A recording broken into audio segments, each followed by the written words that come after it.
너 형편에 클로버 팔찌를 착용했을 리가 없어. 네가 뭔데 정품이니 아니냐며 날 무시하는데 정말 정품 맞다니까? 40살 초등교사 박지은, 동창회를 앞두고 중고거래 앱에서 2천만 원짜리 명품 팔찌를 23만 원에 구입한다. 동창회에서 외국계 금융사 임원 한유리가 팔찌를 의심하지만 감정소에서 정품 판정을 받으며 환호한다. SNS에 자랑까지 한 닷새 후 브랜드 본사에서 긴급 연락이 온다. 도대체 무슨 일이 벌어지려 하는 것일까? 사연 곧 시작합니다. 시작 전에 제게 힘을 줄 수 있는 무료 버튼 구독과 좋아요 부탁드려요.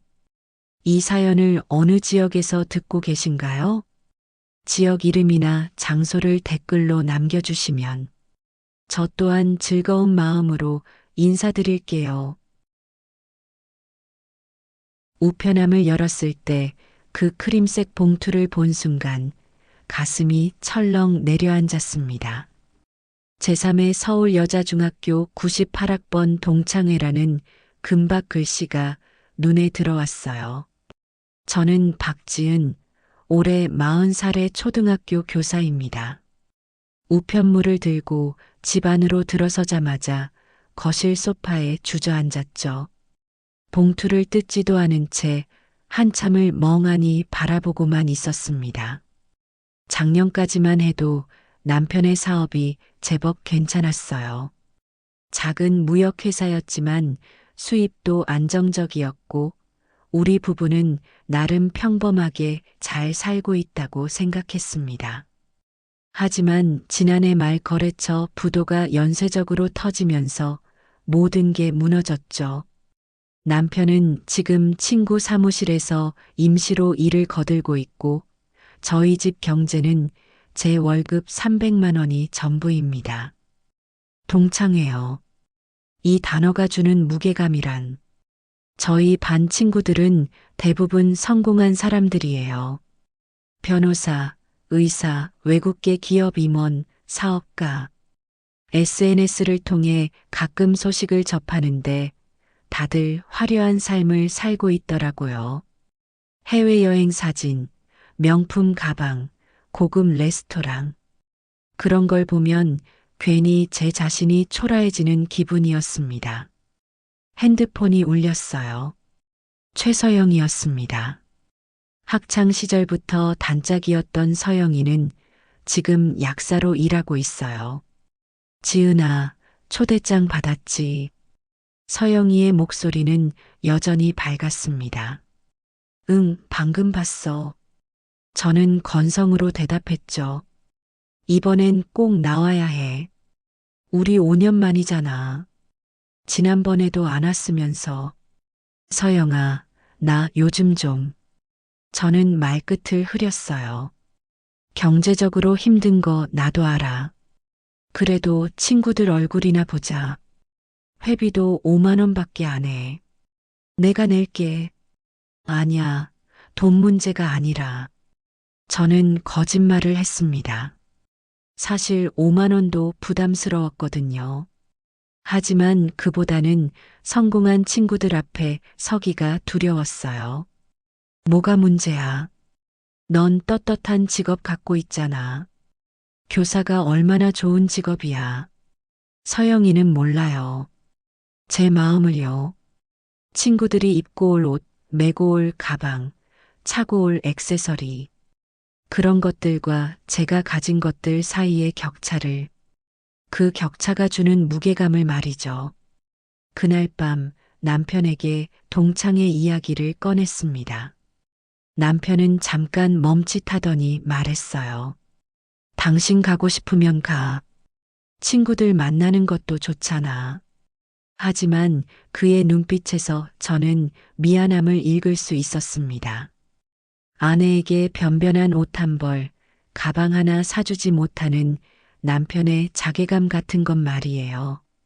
일주일 동안 저는 고민했습니다. 안 가려고 마음먹었다가도 서영이의 전화를 받으면 또 흔들렸죠. 결국 동창회 사흘 전 저는 결심했습니다. 가기로요. 서영이 말이 맞았어요. 저는 떳떳한 직업을 가지고 있고 친구들을 만나는데 부끄러울 게 없었으니까요. 하지만 옷장을 열었을 때 현실은 달랐습니다. 7년 전 산 검은색 원피스, 5년 전 산 베이지색 블라우스, 트렌디하고 세련된 옷은 하나도 없었어요. 그때였습니다.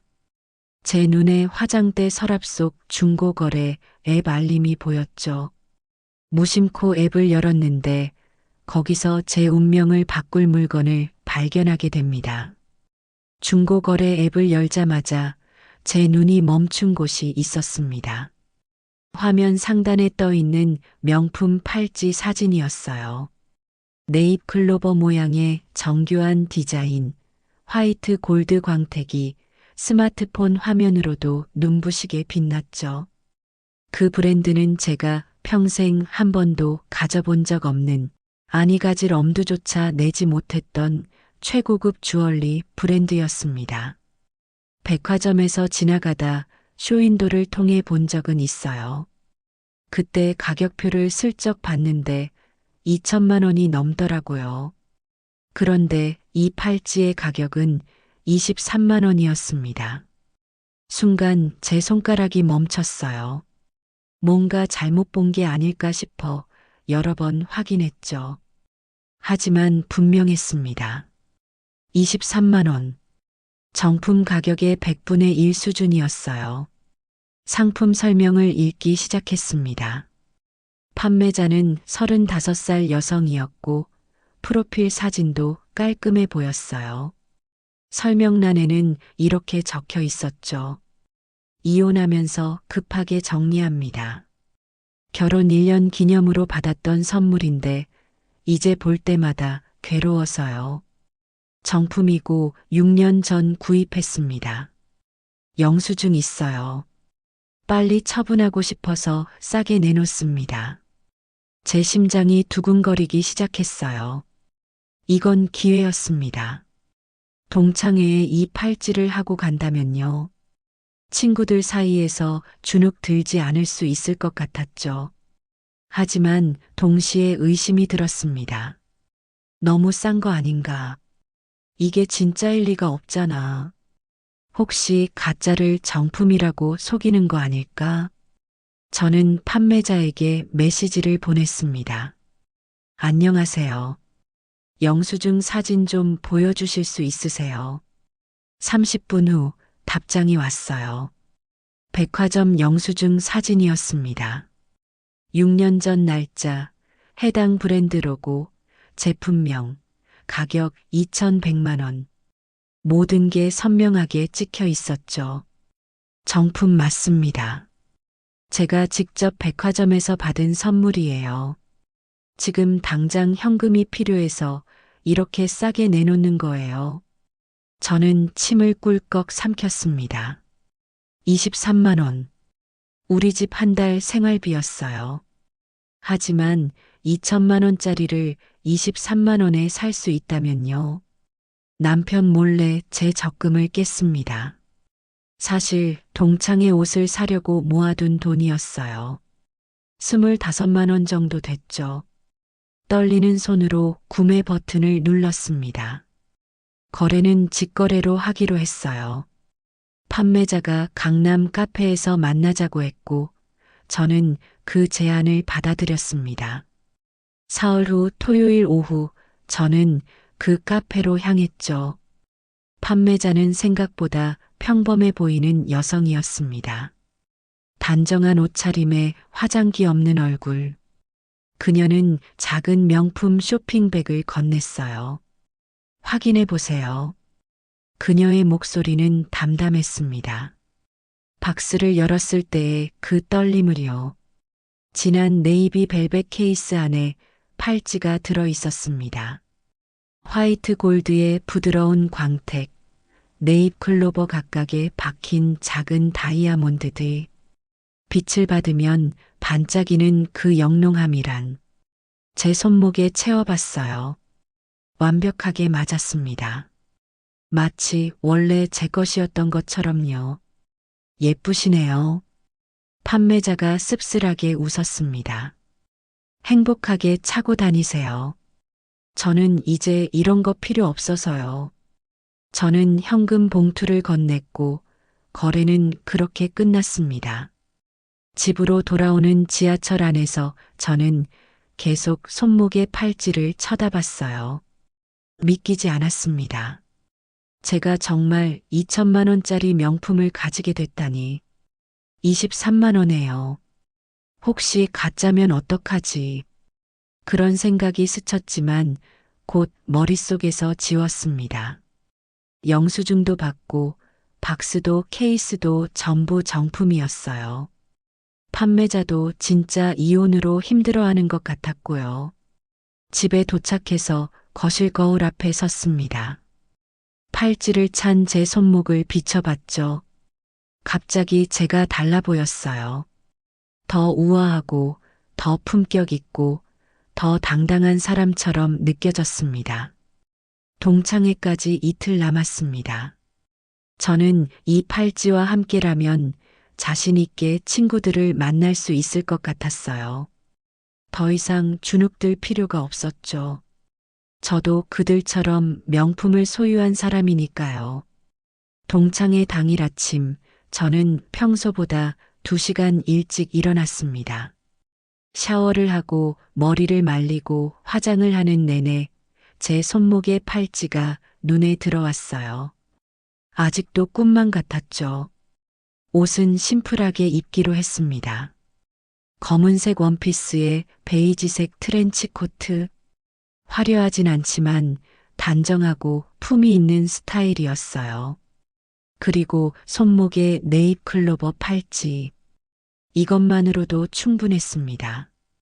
오후 6시 강남의 이탈리안 레스토랑 앞에 도착했어요. 고급스러운 외관에 잠시 주춤했지만 손목의 팔찌를 만지작거리며 용기를 냈죠. 문을 열고 들어서자 샹들리에 불빛이 따뜻하게 저를 맞이했습니다. 지은아, 서영이가 손을 흔들며 달려왔어요. 오랜만이야. 와, 너 오늘 예쁘다. 너도. 저는 웃으며 서영이를 안았습니다. 둘러보니 이미 15명 정도가 도착해 있었어요. 다들 반갑게 인사를 건넸죠. 저는 한 명 한 명과 악수를 나누며 자리로 향했습니다. 그때였어요. 레스토랑 입구 쪽에서 웅성거리는 소리가 들렸습니다. 고개를 돌리자 한 여성이 들어오고 있었죠. 한유리였습니다. 유리는 중학교 때부터 반에서 제일 공부를 잘했어요. 서울대 경영학과를 나와 지금은 외국계 금융회사에서 이사로 일하고 있다는 소문을 들었죠. SNS에 올라오는 사진들은 늘 화려했습니다. 유럽 출장, 미슐랭 레스토랑, 명품 가방들. 유리는 크림색 샤넬 트위드 재킷에 펌프스를 신고 있었어요. 목에는 진주 목걸이, 귀에는 작지만 눈부신 다이아몬드 귀걸이. 그리고 왼손 약지에는 네잎 클로버 디자인의 반지가 빛나고 있었습니다. 제 심장이 쿵 하고 내려앉았어요. 그 반지, 제 팔찌와 같은 브랜드, 같은 디자인이었죠. 다들 오랜만이야. 유리의 목소리는 여전히 자신감이 넘쳤습니다.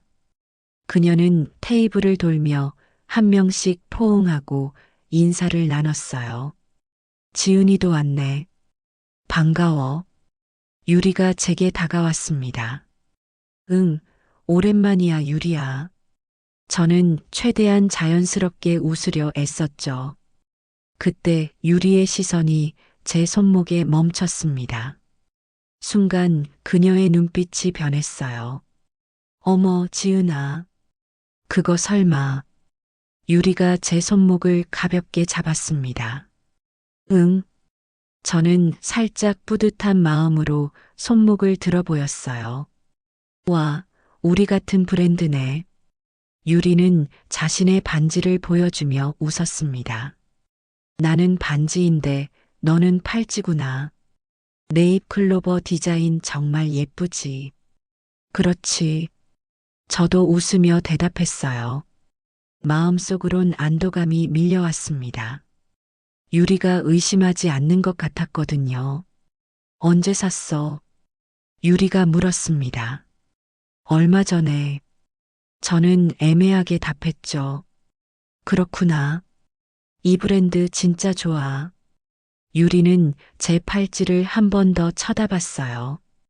그녀의 눈빛이 묘하게 느껴졌지만 저는 그냥 넘겼습니다. 자리에 앉자 음식이 나오기 시작했어요. 에피타이저, 파스타, 메인 요리.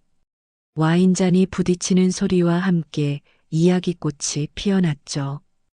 변호사 된 친구, 피부과 원장이 된 친구, 대기업 임원이 된 친구. 모두들 성공 이야기를 나눴습니다. 저는 조용히 듣고만 있었어요. 초등학교 교사라는 제 직업이 갑자기 초라하게 느껴졌거든요. 지은이는 요즘 어때? 서영이가 저를 대화에 끌어들였습니다. 나야 뭐 학교 생활 열심히 하고 있지. 저는 담담하게 대답했죠. 교사 좋잖아. 안정적이고. 유리가 말했습니다. 하지만 그녀의 말투에는 묘한 뉘앙스가 담겨 있었어요. 식사가 끝나갈 무렵 유리가 다시 제 옆으로 다가왔습니다.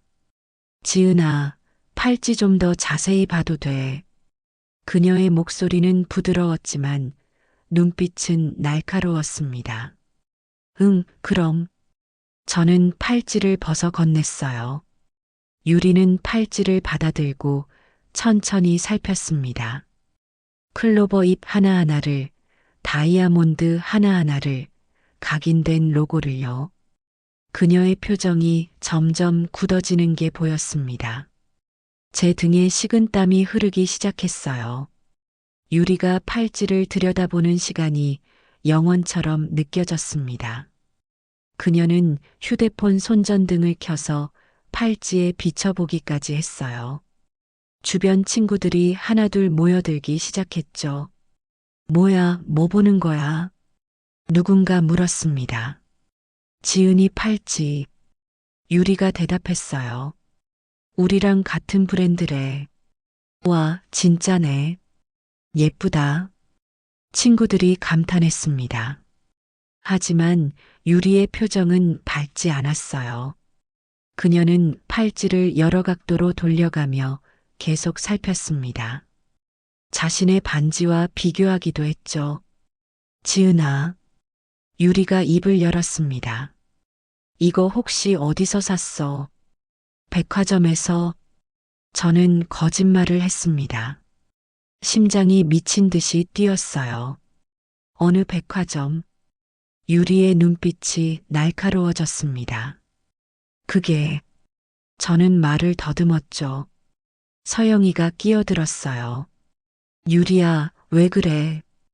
팔찌 예쁘잖아. 응, 예쁘긴 한데. 유리는 팔찌를 다시 한번 들여다봤습니다. 근데 뭔가 좀 이상해. 뭐가 이상한데? 서영이가 물었어요. 이 클로버 잎에 곡선 있잖아. 유리가 자신의 반지를 가리키며 말했습니다. 내 반지랑 미묘하게 다른 것 같아. 정품은 이렇게 부드러운 곡선인데 이건 좀 더 각진 느낌이야. 제 얼굴이 화끈거렸습니다. 주변 친구들의 시선이 일제히 저를 향했어요. 무슨 소리야? 똑같아 보이는데. 서영이가 팔찌를 가까이서 봤습니다. 아니야.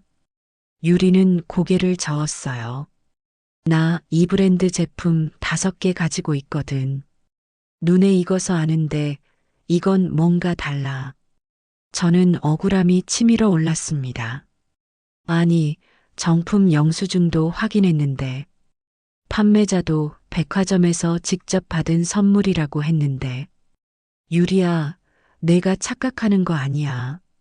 제가 말했습니다. 이것도 정품이야. 그럴 수도 있지. 유리가 팔찌를 제게 돌려주며 말했습니다. 근데 확실히 하려면 감정 받아보는 게 좋겠다. 뭐? 제 목소리가 떨렸어요. 명품 감정소 있잖아. 거기 가면 정확하게 알 수 있어. 유리의 목소리는 담담했지만 그 말에는 확신이 담겨 있었습니다. 그럴 필요 없어. 저는 팔찌를 다시 손목에 채웠습니다. 정품이라니까. 그럼 왜 감정을 거부해? 유리가 미소를 지었어요. 정품이면 당당하게 확인받으면 되잖아. 주변이 조용해졌습니다. 모든 친구들이 저와 유리를 번갈아 쳐다봤죠. 유리야, 너무 심한 거 아니야. 서영이가 제 편을 들었습니다. 지은이가 정품이라는데 왜 자꾸 의심해? 의심하는 게 아니라 확인하자는 거지. 유리가 말했어요. 나도 궁금하거든. 요즘 위조품 기술이 얼마나 좋은지.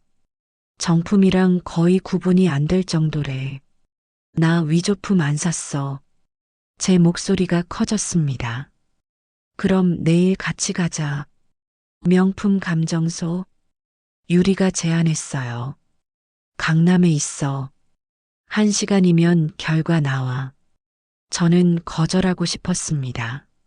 하지만 거절하면 더 의심받을 것 같았어요. 주변 친구들의 눈빛이 모두 저를 향하고 있었죠. 나도 같이 갈게. 의사가 된 친구가 말했습니다. 나도 궁금하다. 변호사 친구도 동참했어요. 분위기가 이상하게 흘러갔습니다. 마치 제가 뭔가 잘못한 사람처럼 몰아가는 느낌이었어요. 좋아. 저는 결국 고개를 끄덕였습니다. 가자. 내일. 좋아. 그럼 내일 오후 2시에 만나. 유리가 주소를 공유했습니다. 식사는 그렇게 어정쩡하게 끝났어요. 친구들과 인사를 나누고 레스토랑을 나서는데 다리에 힘이 풀렸습니다. 서영이가 제 팔을 잡았어요. 지은아, 괜찮아. 서영아. 저는 울먹였습니다. 정품이 맞을까? 당연하지. 영수증도 봤잖아. 서영이가 제 등을 토닥였습니다. 내일 가서 확인받으면 유리가 사과할 거야. 하지만 저는 확신이 서지 않았어요. 23만 원. 너무 싼 가격. 혹시 정말 제가 속은 걸까요? 집으로 돌아오는 택시 안에서 저는 계속 팔찌를 쳐다봤습니다. 클로버 잎의 곡선. 정말 유리 말처럼 다른 걸까요? 아니면 제 착각일까요? 내일이면 모든 게 밝혀질 겁니다. 저는 불안한 마음으로 눈을 감았어요. 그날 밤 한숨도 자지 못했습니다. 천장을 바라보며 계속 생각했어요. 판매자의 얼굴, 영수증 사진, 23만 원이라는 가격. 모든 게 머릿속을 맴돌았죠. 아침에 일어났을 때 거울 속 제 얼굴은 창백했습니다. 다크서클이 짙게 내려앉아 있었어요. 화장을 해도 잘 가려지지 않았죠. 오후 1시 집을 나섰습니다. 팔찌를 벨벳 케이스에 넣어 가방에 조심스럽게 챙겼어요. 손이 계속 떨렸습니다. 강남역 근처 명품 감정소는 생각보다 작은 건물 3층에 있었어요. 문을 열고 들어서자 깔끔한 인테리어와 함께 소독약 냄새 같은 게 났습니다.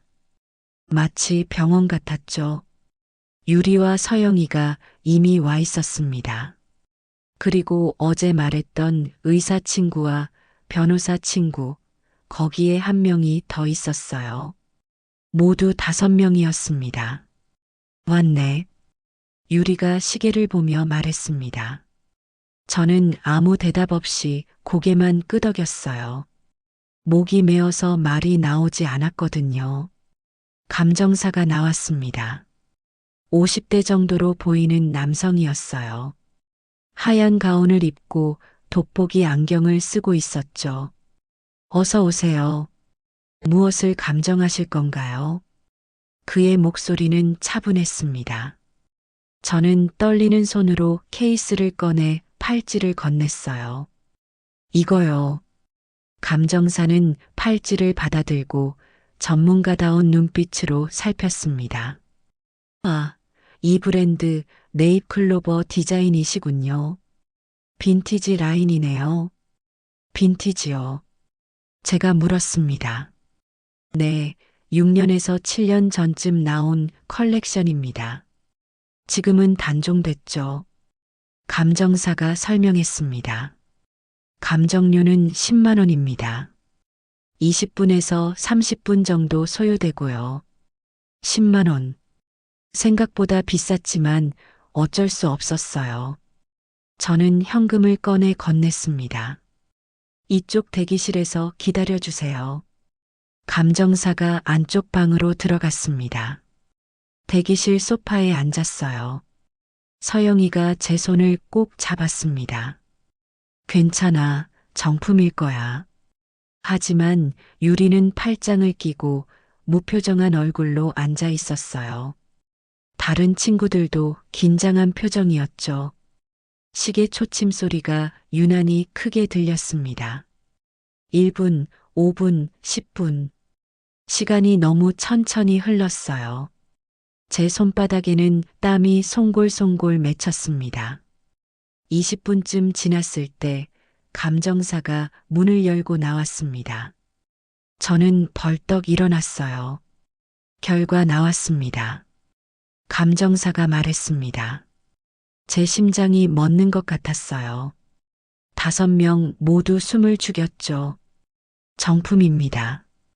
감정사가 웃으며 말했습니다. 정말요? 저는 비명처럼 물었습니다. 네, 확실합니다. 감정사가 상세 보고서를 보여줬어요. 화이트 골드 성분 분석, 다이아몬드 품질 검사, 각인 깊이 측정. 모든 게 정품 기준에 부합합니다. 특히 시리얼 넘버를 브랜드 본사 데이터베이스에 조회했는데 6년 전 출시된 빈티지 컬렉션으로 확인됐습니다. 저는 그 자리에 주저앉을 뻔했어요. 다리에서 힘이 확 빠졌거든요. 서영이가 저를 부축했습니다. 지은아, 봤지? 정품이잖아. 서영이가 환하게 웃었습니다. 저는 유리를 봤어요. 그녀의 얼굴이 굳어 있었습니다. 어안이 벙벙한 표정이었죠. 이게 어떻게... 유리가 중얼거렸습니다. 정품 맞다니까요. 저는 당당하게 말했습니다. 유리 씨가 착각하신 거예요. 미안해, 지은아.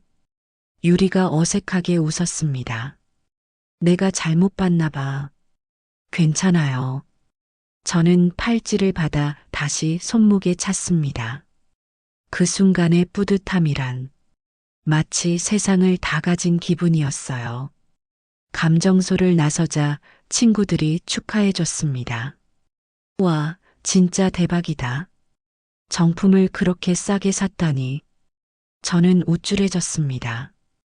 그동안의 불안감이 한순간에 사라지고 자신감이 차올랐어요. 카페 가자. 내가 살게. 서영이가 제안했습니다. 5명은 근처 카페로 향했어요. 저는 계속 손목의 팔찌를 쳐다봤습니다. 정품? 제가 가진 2천만 원짜리 정품. 이제 누구 앞에서도 당당할 수 있을 것 같았습니다. 카페에 앉자마자 유리가 다시 사과했습니다. 정말 미안해, 지은아. 내가 너무 성급하게 판단했어. 괜찮아요. 저는 여유롭게 웃으며 답했어요. 사실 속으로는 통쾌했죠. 유리의 그 자신만만했던 표정이 무너지는 걸 보는 게 묘하게 기분 좋았습니다. 근데 진짜 어떻게 그렇게 싸게 샀어? 의사 친구가 궁금해하며 물었어요. 운이 좋았죠. 저는 살짝 으쓱하며 설명했습니다. 중고거래 앱에서 찾았는데 판매자가 이혼하면서 금매로 내놓은 거예요. 23만 원에. 23만 원. 변호사 친구가 눈을 크게 떴습니다. 그게 말이 돼. 2천만 원짜리를. 영수증도 확인했고요. 진품이었잖아요. 제가 당당하게 말했습니다. 대박이다, 진짜. 친구들이 감탄했어요. 사진 찍어도 돼? 한 친구가 물었습니다. 그럼요. 저는 손목을 내밀었고 친구들이 앞다투어 사진을 찍었어요. 팔찌가 카페 조명 아래서 반짝반짝 빛났습니다. 나도 중고거래 앱 봐야겠다. 이렇게 좋은 물건이 있었네. 지은이 정말 복 터졌다. 친구들의 칭찬이 이어졌어요. 저는 그 순간이 너무 좋았습니다. 이렇게 부러움을 받는 게 처음이었거든요. 집으로 돌아오는 길, 저는 팔찌 사진을 SNS에 올렸습니다. 해시태그도 달았죠. 중고거래, 득템, 럭키데이, 23만 원의 행복. 댓글이 빗발치기 시작했어요. 와, 진짜 대박이다. 어떻게 이런 물건을 그 가격에. 부럽다, 언니. 나도 찾아봐야지. 저는 하나하나 답글을 달았습니다. 운이 좋았어요. 여러분도 찾아보세요. 행복한 미소를 지으며요. 그날 밤 남편에게 자랑했습니다. 여보, 내 팔찌 정품이었어. 다행이네. 남편이 안도하며 웃었어요. 걱정했잖아. 이제 친구들 만날 때 떳떳해. 저는 팔찌를 쓰다듬었습니다. 다음 날부터 저는 팔찌를 매일 찼어요. 학교에 갈 때도, 마트에 갈 때도, 어디를 가든 손목에서 팔찌를 떼지 않았습니다. 지나가는 사람들이 쳐다보는 것 같았고, 그게 좋았어요. 동료 교사들도 알아봤습니다. 선생님, 그 팔찌 비싼 거 아니에요. 중고로 싸게 샀어요. 저는 뿌듯하게 대답했죠. 며칠간은 정말 행복했습니다. SNS 좋아요가 200개가 넘었고 댓글도 계속 달렸어요. 친구들한테 연락도 많이 왔죠. 어디서 샀냐고, 아직도 그런 물건 있냐고. 저는 모두에게 친절하게 답장했습니다. 중고거래 앱 열심히 찾아보면 있을 거라고, 저처럼 운이 좋으면 득템할 수 있다고요. 닷새가 지난 금요일 오후였어요. 학교 수업을 마치고 교무실에 앉아 있는데 휴대폰이 울렸습니다. 모르는 번호였죠. 여보세요. 제가 받았습니다. 박지은 선생님이신가요? 낯선 여성의 목소리였어요. 네, 그런데요. 저는 명품 브랜드 한국 본사 고객관리팀 김민지입니다. 상대방이 차분하게 말했습니다. 제 심장이 덜컥 내려앉았어요. 명품 브랜드 본사라니. 선생님께서 최근에 저희 브랜드 네잎클로버 팔찌를 구매하신 것으로 확인됩니다. 김민지가 말했습니다. 아, 네. 저는 긴장한 목소리로 대답했어요. 혹시 시리얼 넘버를 알려주실 수 있으세요? 긴급하게 확인할 사항이 있어서요. 무슨 일인데요? 저는 불안해지기 시작했습니다. 전화로 말씀드리기 어려운 사안입니다. 김민지의 목소리가 진지해졌어요. 가능하시면 내일 본사로 방문해 주실 수 있으세요? 내일이요. 저는 당황했습니다. 무슨 문제라도 있나요? 자세한 건 직접 만나서 말씀드리겠습니다. 오전 10시 가능하신가요? 저는 거절할 수가 없었어요. 네, 알겠습니다. 전화를 끊고 나서 손이 떨렸습니다. 왜 본사에서 연락이 온 걸까요? 정품 감정도 받았는데 무슨 문제가 있다는 걸까요? 서영이에게 전화를 걸었습니다. 서영아, 큰일 났어. 무슨 일인데? 명품 브랜드 본사에서 연락 왔어. 내일 오라는데. 왜? 서영이 목소리도 긴장했습니다. 모르겠어. 시리얼 넘버 확인한다고. 뭔가 문제가 있나 봐. 그날 밤도 잠을 이룰 수 없었습니다. 불안감이 온몸을 휘감았어요. 혹시 정말 뭔가 잘못된 걸까요? 감정소에서 정품이라고 했는데 명품 브랜드 본사는 청담동 고급 빌딩 10층에 있었습니다. 유리문을 열고 들어서자 하얀 대리석 바닥과 샹들리에가 눈에 들어왔어요. 평소 같았으면 멋있다고 생각했겠지만 지금은 모든 게 위압적으로만 느껴졌습니다. 고객관리팀 김민지 과장이 저를 맞이했어요. 30대 초반으로 보이는 여성이었죠. 단정한 정장 차림에 냉정한 표정이었습니다. 이쪽으로 오세요. 그녀가 회의실로 안내했습니다. 회의실에는 이미 2명이 더 앉아 있었어요. 한 명은 50대 남성으로 본사 법무팀장이라고 소개했고, 다른 한 명은 20대 후반 여성으로 제품 감정 전문가였습니다. 앉으세요. 법무팀장이 말했습니다. 저는 떨리는 다리로 의자에 앉았어요. 테이블 위에는 제 팔찌가 투명한 케이스에 담겨 놓여 있었습니다. 먼저 말씀드리겠습니다. 김민지가 입을 열었어요. 선생님께서 소유하고 계신 네잎클로버 팔찌의 시리얼 넘버가 저희 데이터베이스에서 중복으로 확인됐습니다. 중복이요? 저는 되물었습니다. 네.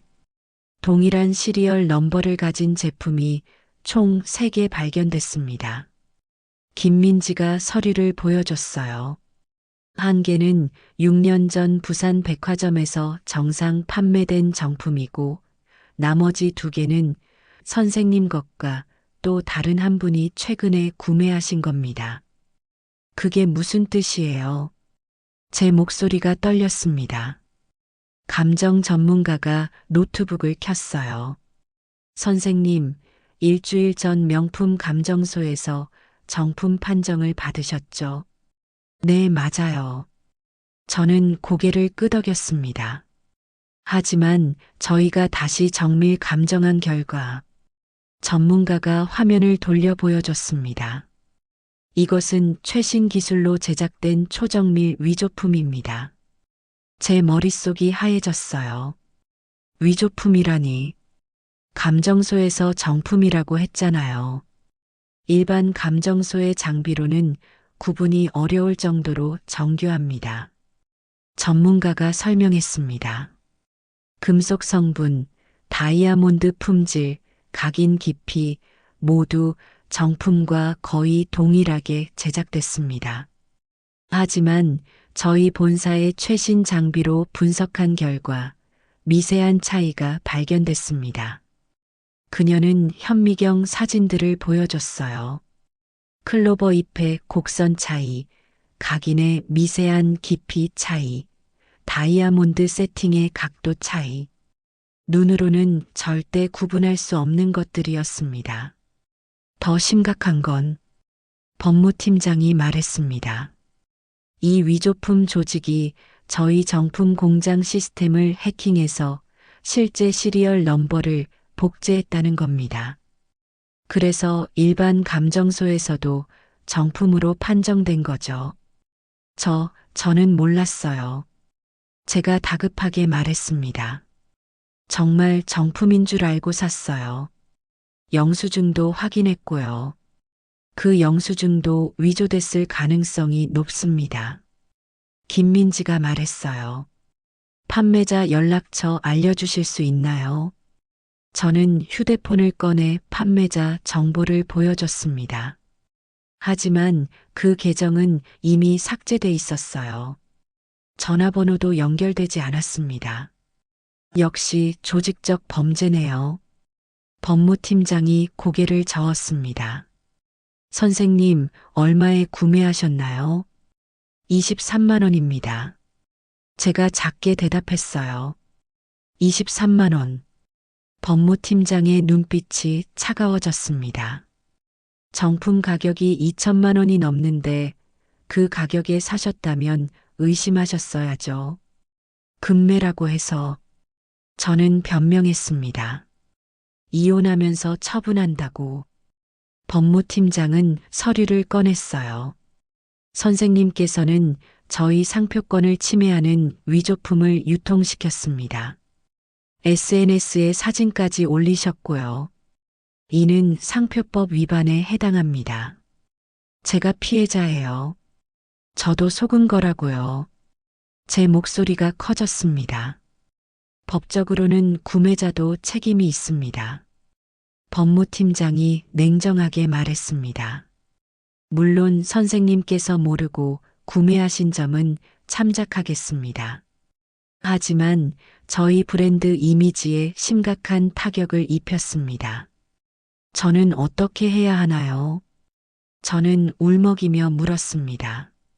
일단 SNS 게시물을 모두 삭제해 주세요. 김민지가 말했어요. 그리고 이 팔찌는 저희가 폐기 처리하겠습니다. 그날 오후 집에 돌아와 모든 SNS 게시물을 지웠습니다. 손이 떨려서 휴대폰을 제대로 잡을 수가 없었어요. 서영이에게 전화했습니다. 서영아, 위조품이었어. 뭐라고? 서영이가 놀라며 물었어요. 본사에서 재감정했는데 초정밀 위조품이래. 시리얼 넘버까지 복제한 거래. 그날 저녁 유리에게서 문자가 왔습니다. 지은아, 내가 맞았네. 역시 가짜였구나. 저는 답장하지 않았어요. 하지만 다음 날 동창 단체 채팅방이 난리가 났습니다. 유리가 올린 메시지였어요. 너희들 들었어. 지은이 팔찌 가짜였대. 본사에서 위조품 판정 났대. 댓글이 쏟아졌습니다. 헐, 진짜. 역시 그렇게 싼 게 이상했어. 처음부터 짝퉁인 줄 알고 산 거 아니야. SNS에 자랑까지 했잖아. 창피하겠다. 서영이만 제 편을 들었어요. 지은이도 피해자야. 속은 거라고. 하지만 다른 친구들의 반응은 차가웠습니다. 저는 채팅방을 나왔어요. 더 이상 볼 수가 없었습니다. 학교에도 소문이 퍼졌습니다.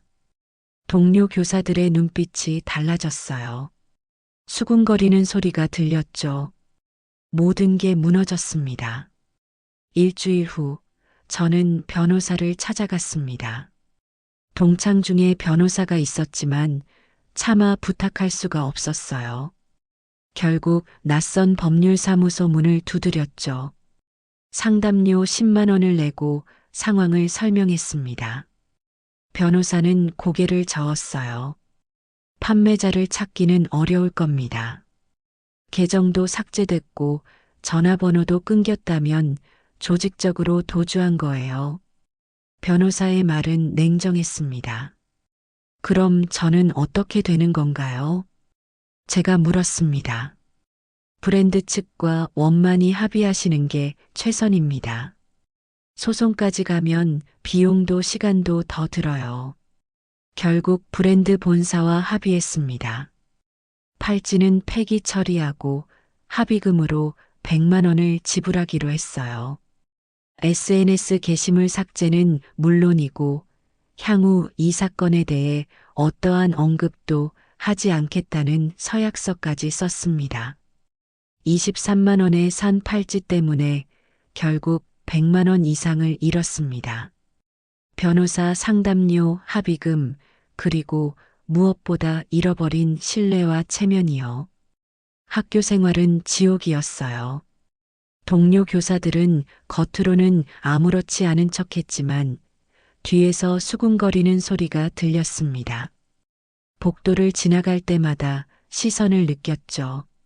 식당에서 점심을 먹는데 옆 테이블 선생님들이 작은 소리로 이야기하는 게 들렸어요.